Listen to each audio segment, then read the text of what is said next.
प्रेरितों के कामों का वर्णन 13वां अध्याय। अंताकिया की कलीसिया में कितने भविष्यद्वक्ता और उपदेशक थे, अर्थात बरनबास और शमौन जो नीगर कहलाता है, लूकियुस कुरेनी और देश की चौथाई के राजा हेरोदेस का दूध भाई मनाहेम और शाऊल। जब वे उपवास सहित प्रभु की उपासना कर रहे थे तो पवित्र आत्मा ने कहा, मेरे निमित्त बरनबास और शाऊल को उस काम के लिए अलग करो जिसके लिए मैंने उन्हें बुलाया है। तब उन्होंने उपवास और प्रार्थना करके और उन पर हाथ रखकर उन्हें विदा किया। सो वे पवित्र आत्मा के भेजे हुए सिलूकिया को गए और वहां से जहाज पर चढ़कर कुप्रुस को चले और सलमीस में पहुंचकर परमेश्वर का वचन यहूदियों की आराधनालयों में सुनाया। और यूहन्ना उनका सेवक था।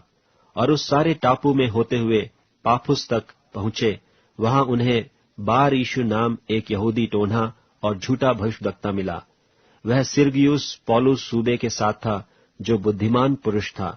उसने बरनबास और शाऊल को अपने पास बुलाकर परमेश्वर का वचन सुनना चाहा, परंतु इलीमास टोन्हे ने, क्योंकि यही उसके नाम का अर्थ है, उनका सामना करके सूबे को विश्वास करने से रोकना चाहा।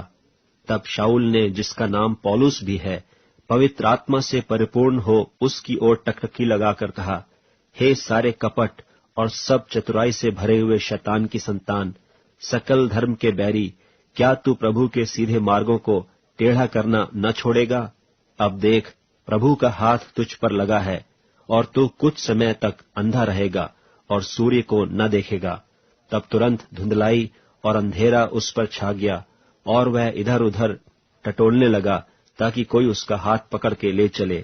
तब सूबे ने जो हुआ था देखकर और प्रभु के उपदेश से चकित होकर विश्वास किया।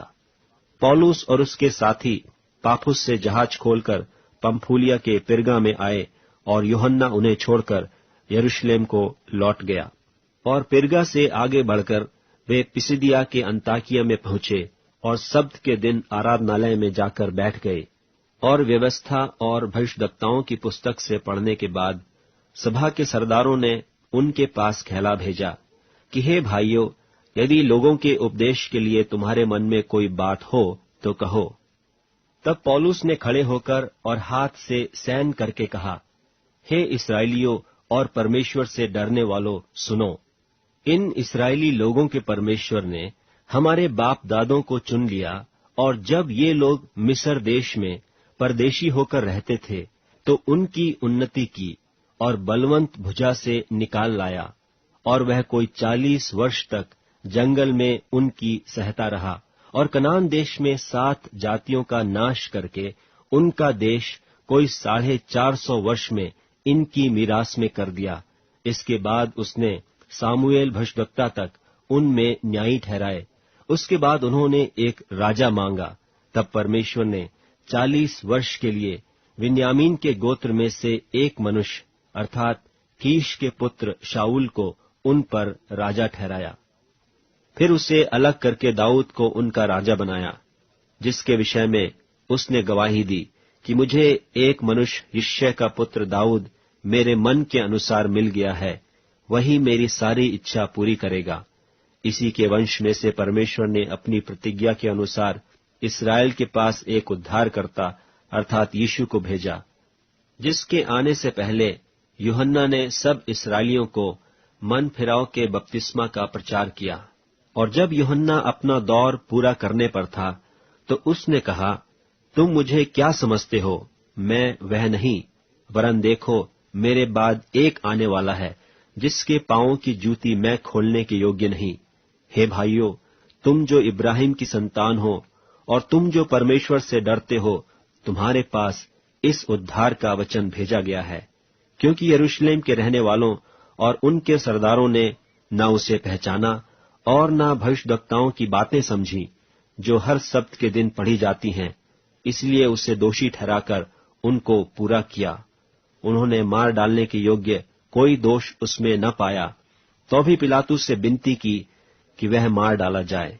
और जब उन्होंने उसके विषय में लिखी हुई सब बातें पूरी की तो उसे क्रूस पर से उतारकर कब्र में रखा, परंतु परमेश्वर ने उसे मरे हुओं में से जिलाया।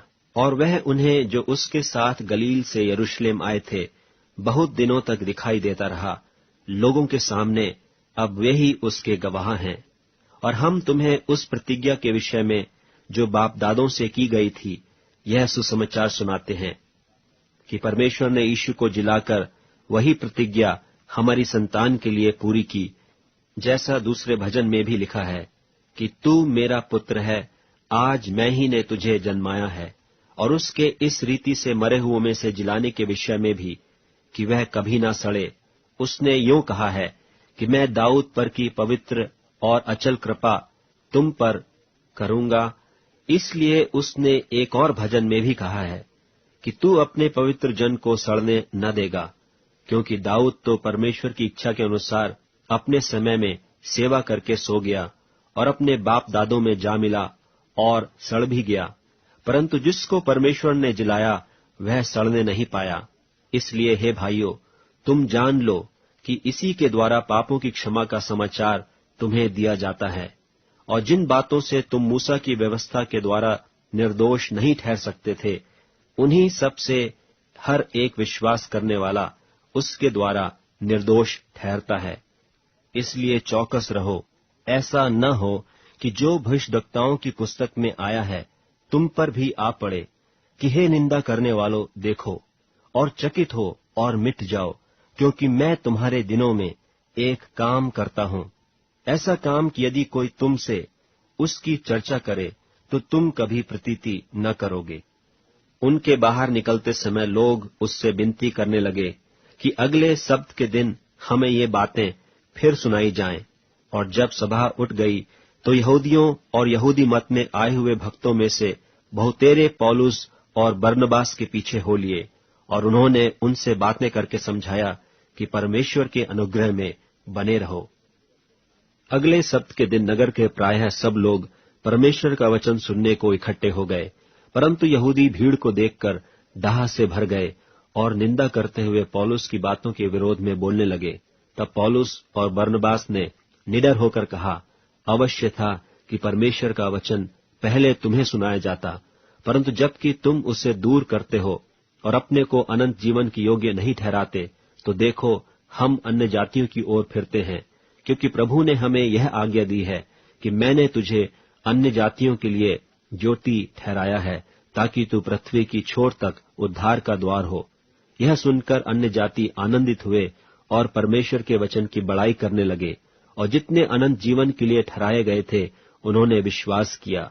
तब प्रभु का वचन उस सारे देश में फैलने लगा, परंतु यहूदियों ने भक्त और कुलीन स्त्रियों को और नगर के बड़े लोगों को उस्काया और पौलुस और बरनबास पर उपद्रव करवाकर उन्हें अपने सिवानों से निकाल दिया।